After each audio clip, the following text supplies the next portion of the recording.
there everyone, welcome back to my channel. I am still not 100%, as you can tell by my voice. I had a terrible cold, and I'm still getting over it. I'm still coughing and everything else, so I just cannot stay away from all this makeup though that is piling up for me to try out and play with and have fun with. So I'm just gonna go for it and start filming again.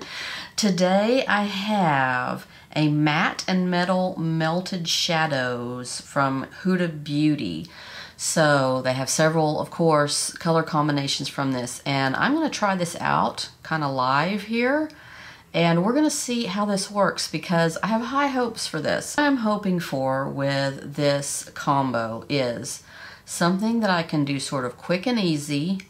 I can put this matte color in the crease, and then I can put this in on my lid. I don't want a real complicated look. I want something simple, quick, and easy that I can do with these particular products. If I like this one, I'll get some more shades and show you guys. I'm just gonna try this out for you. The color combo I have is Shimmering Sunset and Private Jet. This is sort of a dusty mauve, and then this is a coppery color. So all of these are matte on one end, and then they're a beautiful shimmer on the other. I've tried several of them on in the store on the back of my hand. They are gorgeous. I guess I should show you this on the back of my hand, huh? This color is the Private Jet shade. This is a cream style shadow, so it's very, very opaque and creamy. It's a beautiful, very everyday sort of mauve-y color. Would make a great lip color. It really would. And then the other end, we have this Shimmering Copper. It's more in a brush style. So I suppose you could probably put this matte down all over your lid and then put this on top of it if you wanted to. So when applying this to your lid, I would say let's put on a primer, but let's not powder it. I'm not going to powder it at all or sort of set it, because I don't think cream is going to blend on top of a powdered product on the eye. I think I'm just going to have cream to cream, you know. So I'm just going to use some Lorac Behind the Scenes eye primer that I have here.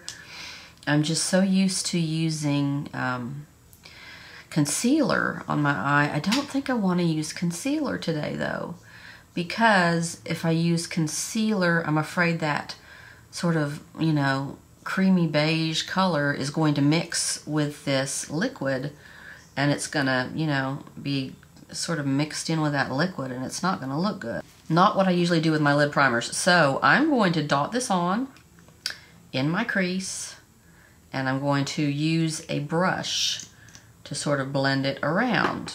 We're gonna see how this goes. I have no experience with this. So I'm gonna just dot in here. It's probably more than I need. I'm going to take one of my new, I got these for Christmas, crease brushes from It Cosmetics brushes for Ulta.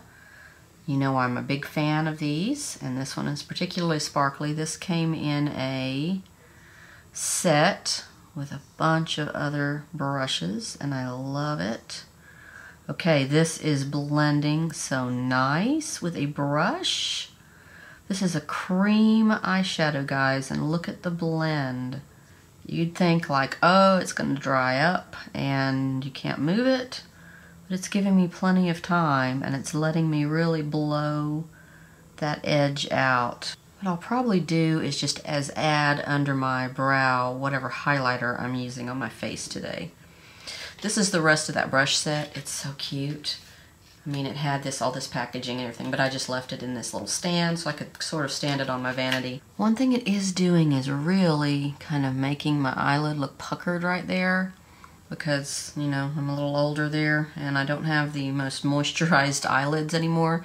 It is kind of acting like a liquid lipstick, a matte liquid lipstick for the lips, but on the eyes, kind of. Okay, I'm going to go ahead and do my lid with this golden color here. I think what I'm going to do first, though, is I'm going to put some of this in the matte end in my outer corner. I don't really know why. Maybe just as a base or a place for me to see where to stop with the golden color. And I'm just going to dab in that with my finger. I don't think I really need to go with the brush on that. Now let's put that copper color on. You get a lot on your brush, and it looks quite lumpy. Okay. It's really warm. It's a really warm orangey.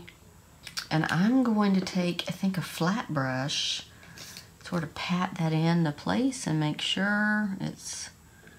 I don't want to open or close my eyes too much right now while this dries. It's not glittery like, say, the Stila Glitter and Glows or any of that. It is just foily. That is really pretty. That is really pretty. On all of the shades I have tried on, the metallic side is gorgeous. When you're patting on it with this brush, it doesn't seem to be thinning it out or anything. Since I'm going to be wearing burgundy tonight, I'm going to go into this burgundy color on one of my new Wet n Wild Color Icon palettes. These palettes are amazing. I'm going to be doing a separate video on these. I'm going to put this burgundy matte in my outer corner just because I think it looks a little bright with nothing in that outer corner. And I'm going right on top of that matte stuff. Once again, I don't want to be too complicated. I just want a little emphasis out there. Look at the pigment on these Wet n Wild colors. I mean, seriously, it's beautiful. I cannot wait to do a video on these. I have all this makeup stacked up that I have not been able to touch for a week. So I wanted to bring that color up a little higher because once my hooded eye comes down, it's hard to see. So I put some more of the matte on this brush. And I'm just dusting it on, and it's doing really well that way. So what I'm going to do now, I'm going to take that matte color, I'm going to put it on an angled liner brush, and I'm going to line under my eye with it. Dabbing it on like that. And I'm going to take a clean liner brush and use it to sort of smudge it along there. This stuff goes right where you put it. It doesn't migrate. Okay, finished look, you guys. This shade may be a bit warm for me. I think it's different though. I love the quality. I love the consistency. I love the way it went on. I love the way that you can put it on a brush and blend it. I used it as eyeliner under my eyes, and then I did put a little bit of that same Wet n Wild powder shadow along the lash line and blended that into it. That went well. Nothing, it didn't grab it too much or anything like that. So I'm really, really liking this. I want to look into some of the other shades. I think some of the other shades would be better for me. So coming up, I have ordered a lot of makeup. I'm going to be doing the new Dior foundation. They have a new glow foundation. I ordered that. There's also a new self-setting concealer, and I'm going to look into that because I need that in my life. And then, of course, all of this drugstore stuff. I've got more drugstore stuff coming from Milani, and I'll see you guys soon in my next video. Thanks for watching, and Happy New Year.